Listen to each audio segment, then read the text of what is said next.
If you are one of those students who keep overthinking यार मेरा selection होगा या नहीं होगा, और इस सब चक्कर में पढ़ाई अच्छे से नहीं हो पा रही है, मेंटली चीज़ें बहुत ओवरवेलमिंग हो जाती है, ओवर थिंकिंग हो रहा है, डर लग रहा है एग्जाम के लिए, then this video is for you. After this video you will have a clarity about how to dump these thoughts and actually start studying properly, especially in last 2.5 months. So let's start the video. देखो, I have been a person who used to overthink a lot, and after a point of time I realized कि ये छोटा छोटा जो चीज़ है ना, I keep thinking about it, और उसमें मेरी पढ़ाई बहुत ज़्यादा अफेक्ट हो रही है. So I will give you simple 4-5 से एडवाइस. बहुत छोटा सा वीडियो है and this will surely help you to dump your thoughts and start studying properly. So the first advice that I will give you is have a diary like this. मैंने, अगर तुम मेरे channel को properly देख रहे हो बहुत time से, आपको पता होगा ये डायरी के बारे में मैंने बहुत सारे वीडियोज़ में बात की है, because this was such a game changer for me during my preparation. जैसे मैं पढ़ते रहता था ना, तो कभी कभी लगता था यार ये वाली स्ट्रैटेजी अच्छी रहेगी क्या, ऐसे पढ़ूँ क्या, ये वाला टाइम टेबल बना लूँ क्या. एंड मैं क्या करता था कि जैसे ही पढ़ रहा हूँ और ये दिमाग में सारे थॉट्स आने लगे, I used to stop for 5 minutes and मैं इस डायरी में वो चीज़ें लिख लेता था. तुम अगर देखोगे ना, तो यहाँ पे लिखा हुआ है टॉप 1000 रैंक, पीछे में इस डायरी के लिखा हुआ है कि 1000 रैंक के लिए मुझे क्या क्या करना है, how to achieve what I want to achieve, क्या क्या चीज़ें सैक्रिफाइस करनी है, क्या क्या टाइम टेबल होना चाहिए एंड एवरीथिंग. तो I used to dump my thoughts on this diary. And one बहुत बेसिक सी बात है कि आप सोचने के लिए ना कोई चीज़ 1 घंटे सोच सकते हो, पर आप उस चीज़ पे 1 घंटे लिख नहीं सकते. तो जब भी दिमाग में कोई चीज़ें आने लगे, just write it down on a notebook like this and your mind will be free and you will be able to study again. जो सेकंड टिप है ना, वो मैंने बहुत रिसेंटली सीखा when I was preparing for the final prof of my first year MBBS exams. तो उस time पे ना मेरी पढ़ाई एकदम नहीं हो रही थी, मतलब बहुत हैबिट छूट गया था पढ़ने का. दिन भर घूमना फिरना, पार्टी करना, बाहर जाना, खाना पीना, यही सब चल रहा था. तो आई डिसाइडेड कि चलो let's try to build a habit of studying every day. And मैंने एक कसम खाई कि टिल माई एग्जाम्स हर एक दिन मैं पढ़ाई करूँगा, चाहे कुछ भी हो जाए, चाहे 10 मिनट ही सही, पर मैं हर दिन पढ़ाई करूँगा. तो एक दिन हुआ क्या कि the whole day I was very busy, कुछ बहुत सारी चीज़ें हो रही थी. रात में I went to a party and all, मस्ती उस्ती करके मैं बहुत लेट वापस घर आया, 10 बजे 11 बजे. The last thing I wanted to do that day was to study. मतलब इतना नींद आ रहा था और बिल्कुल भी पढ़ने का मन नहीं कर रहा था. लग रहा था थोड़ा बहुत इंस्टाग्राम स्क्रॉल करूँ एंड आई स्लीप. बट चूँकि मैंने ये प्लान कर रखा था कि मुझे हर दिन पढ़ना है, चाहे 5 मिनट ही पढ़ूँ, पर एक स्ट्रीक बना रखी थी अपने लिए कि एग्ज़ाम तक पढ़ना है, कमिटमेंट था. तो आई डिसाइडेड कि चलो यार 5 मिनट पढ़ लेता हूँ.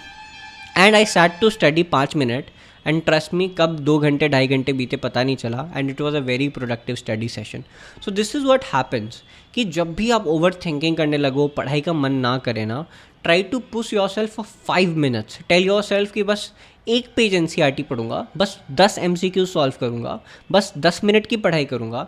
And trust me on this, the most difficult part is to start. जब आप स्टार्ट करने का सोचते हो ना, तो आप एंड को भी साथ में सोच लेते हो कि यार 4 घंटे पढ़ना पड़ेगा, यार 4 घंटे कैसे पढ़ूंगा, यार 100 MCQ सॉल्व करने हैं, 100 MCQs कैसे होंगे. And you start over thinking a lot, जो चीज़ तुम्हारे लिए आसान है. तो rather start with 5 MCQs and most of the time, trust me on this, 9 out of 10 times वो 5 क्वेश्चंस के बाद आप एक मोमेंटम गेन कर चुके होगे and you will eventually solve that 100 questions or study for that 4 hours if that is what it was required. The next point is, especially if you are a dropper na, you tend to overthink a lot, especially if you are stuck at a certain score. अगर तुम 350 पे अटक गए हो, 450 पे अटक गए हो, तो बहुत बार ऐसा होता है कि हम दिन भर सोचते रह जाते हैं यार ये 450 क्या 650 कभी हो भी पाएगा, मेरा सिलेक्शन हो भी पाएगा या नहीं हो पाएगा.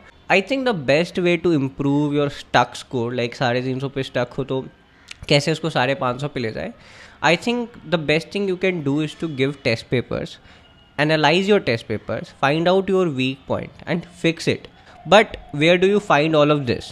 So basically ना, there is a edtech platform called as Arivihan. इन्होंने क्या किया है कि they have launched a 60 days rank improvement program specially for droppers. यहाँ पे बहुत सारी चीज़ें मिलती है, जैसे कि लाइव क्रैश कोर्स है जहाँ पे आपको पूरा सिलेबस 60 दिन में पढ़ाया जाता है. अलॉन्ग विद दैट लाइव आपको जो भी डाउट पूछा जाता है वो वहाँ पे सॉल्व किया जाता है. वन शॉट प्रोवाइड करवाए जाते हैं, वहाँ पे भी आपको जो भी डाउट हो रहा है वो सॉल्व करवाया जाता है.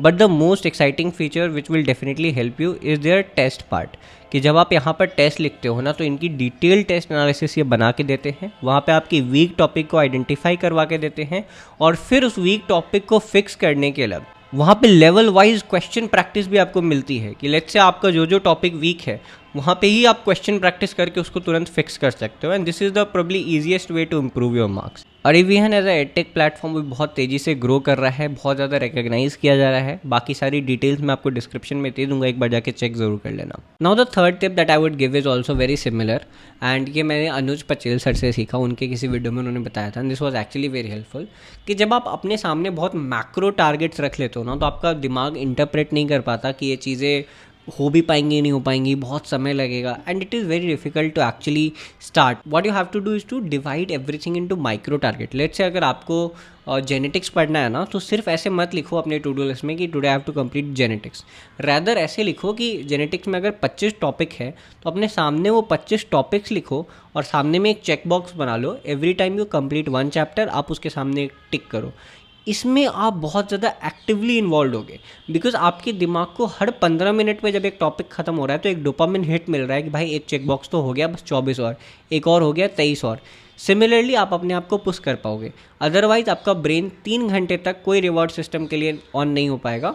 एक बार आपने जेनेटिक्स स्टार्ट किया और फिर अगला रिवॉर्ड आपको तभी मिल रहा है जब आप जेनेटिक्स खत्म कर रहे हो, तभी आपके दिमाग को लग रहा है कुछ तो काम हुआ। Otherwise between all that time it will be all boring for you and it will be very easy to overthink about anything else. पढ़ाई के अलावा बहुत सारी चीज़ दिमाग में आने लग जाएंगी। तो रैदर एवरी सिंगल टॉपिक को डिवाइड कर दो, रीड अ टॉपिक, टिक करो, अगले टॉपिक को पढ़ो, then read that topic, tick करो, अगले टॉपिक को पढ़ो। In that way you are actually engaging yourself more actively into studies and it will be very easy for you to focus. The fourth thing is bit silly, but personal experience से बता रहा हूँ, तुम करके देखना, शायद तुम्हारे लिए भी काम करे। जब भी ना कोई दिन मेरा बहुत ख़राब होता है, मूड बहुत स्पॉइल्ड रहता है, बिल्कुल भी पढ़ने का इच्छा नहीं हो रहा होता है, तो you know how I start studying? I actually start cleaning my room first. And for some reason, every single time, this gives me a lot of motivation and positive energy to study. The next tip would be bad study is much better than no study. We all are designed in a way कि हमें लगता है कि अगर 4 घंटे नहीं पढ़ सकते तो इससे अच्छा मत ही पढ़ो। अगर आज का पूरा दिन मेरा वेस्ट हो गया ना, 9 बज गए मान लो रात के, पूरे दिन मैंने पढ़ाई नहीं की, तो आज सो ही जाते, कल सुबह से पढ़ेंगे। And these are the things which actually waste a lot of your time. So it is 100% times better कि अगर आपको कभी आधे घंटे के लिए भी पढ़ने को मिल जाए तो प्लीज़ वो आधे घंटे पढ़ लो। अगर कोई 1.5 घंटे का अनप्रोडक्टिव सेशन भी आप कर पाते हो तो प्लीज़ वो कर लो। ना पढ़ने से ये चीज़ें हमेशा बेटर रहेगी। The last advice, but I think the most important advice, to limit your dopamine hits, because why you overthink, why you start thinking in between of study sessions? Because you are distracted. And from where does this distraction come from?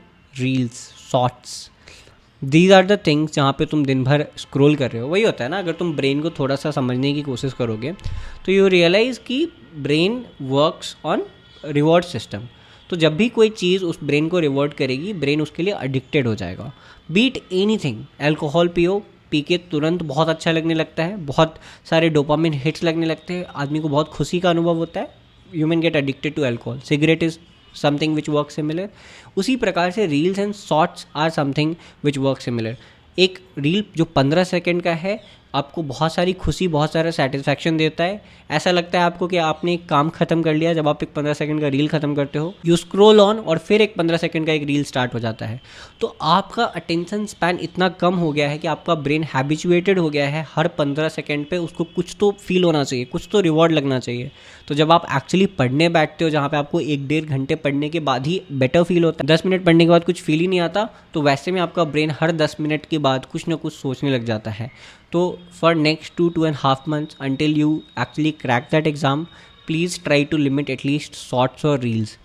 Long videos, movies, web series are still much better option, क्योंकि at least ये आपका सिर्फ समय बर्बाद करेगी जितना देर आप वो चीज़ देख रहे हो, पर इससे आपका अटेंशन स्पैन ख़राब नहीं हो जाएगा, विच इज़ वेरी इंपॉर्टेंट। शायद ही कभी आपने 2-3 मूवी साथ में देख के आपका पूरा दिन वेस्ट किया है, पर ऐसे बहुत सारे दिन हैं जो आपने वो 15-15 सेकंड के रील पूरे दिन देख के वेस्ट किया होगा। Please limit that. Whenever I used to feel distracted, I used to shake my head and think like, Lakshya, you don't have time to waste. You don't have 5 minutes to think about anything. Just study. And every single second you're not studying, you are taking yourself away from selection. So this is very important, that the internal motivation that should be pushing you all the time. And yeah, this is it for the video. I wish you all the best and I'll see you in some other video. Till then, bye bye.